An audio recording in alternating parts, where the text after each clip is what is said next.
ఈరోజు దేవుని వాక్యం చదువుకుందాం. ప్రసంగి గ్రంథము 3వ అధ్యాయము 1వ వచనం. ప్రతిదానికి సమయము కలదు, ఆకాశము క్రింద ప్రతి ప్రయత్నమునకు సమయము కలదు.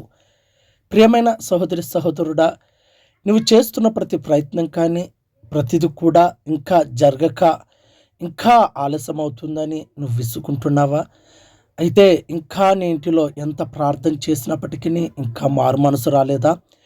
ఎన్నో ఏళ్ల తరబడి నువ్వు ప్రార్థిస్తున్నప్పటికీ ఇప్పటికీ నీవు కానీ నీ జీవితంలో కానీ ఒక కార్యం అంటూ జరగలేదా? అయితే ఇది విను, దేవుని యందు విశ్వాసం కలిగి ప్రార్థించు. సమయం వచ్చినప్పుడు వాటింతటా అవే జరుగుతాయి. దేవుడు నిన్ను హెచ్చిస్తాడు, నీ జీవితంలో గొప్ప మేలులు చేస్తాడు, నిన్ను ఆశీర్వదించి దీవిస్తాడు. సమయము కొరకు వేచి చూడు. దేవుడి వాక్యమును దీవించి ఆశీర్వదించునుగాక. ఆమేన్, ఆమేన్.